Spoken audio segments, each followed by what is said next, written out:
वितरणाचा पहिला वचनपूर्ती सोहळा आपण आयोजित केला आणि त्या वचनपूर्ती सोहळ्यामध्ये 1,07,00,000पेक्षा अधिक महिलांना आपण 3,000 इतका जो लाभ आहे तो जुलै आणि ऑगस्ट महिन्याचा वितरित करण्यात आला।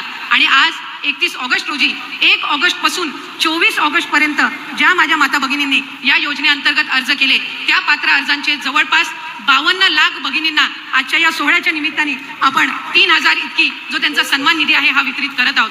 आणि खऱ्या अर्थानं 1,60,00,000पेक्षा अधिक लाभ देणारी ही पहिली योजना देशातली ठरलेली आहे, याचा निश्चितपणाने आम्हाला सगळ्यांनाच अभिमान आहे।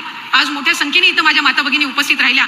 खरं तर आम्ही नियोजन करत असताना साधारणपणे 40,000 इतक्या माता भगिनी उपस्थित राहतील असा आमचा आणि स्थानिक प्रशासनाचा अंदाज होता, पण जी योजना आदरणीय मुख्यमंत्री महोदयांनी आणि दोन्ही उपमुख्यमंत्री महोदयांनी आपल्यासाठी आणलेली आहे त्याचा आनंद आणि उत्साह इतका आहे की आज या पटांगणासहित आणखीन 3 सभागृह आम्हाला ऐन वेळेला त्या ठिकाणी घ्यावे लागले आणि तिथं सुद्धा माता भगिनी आज उपस्थित राहिलेल्या आहेत।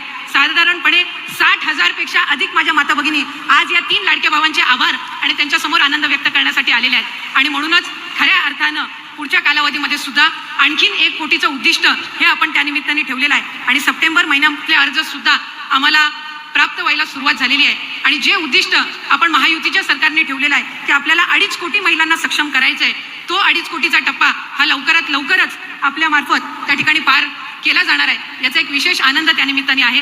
अनेकींचे आम्ही मतं जाणून घेतली, बऱ्याच जणींनी आमच्याकडे आनंद व्यक्त केला। आज सकाळी साहेब नागपूर विभागातील आपण 5.6 लाख महिलांना आपण आज सकाळी त्या ठिकाणी त्यांचा जो सन्मान निधी आहे तो वितरित केला आणि त्यांच्या सगळ्याच जणींकडून आपल्या सगळ्यांचे आपल्या तिघांचे प्रामुख्याने आभार मानले जात आहेत। आणि खऱ्या अर्थानं विभाग म्हणून ही महत्त्वाकांक्षी योजना आम्हाला आज राबवायला मिळाली, याचा निश्चितच आम्हाला आनंद आणि अभिमान आहे। पुढच्या कालावधीमध्ये अधिक चांगल्यारीत्या ही योजना आणखी लाभार्थ्यांपर्यंत पोहोचवण्याचं काम हे विभागामार्फत करण्यात येईल।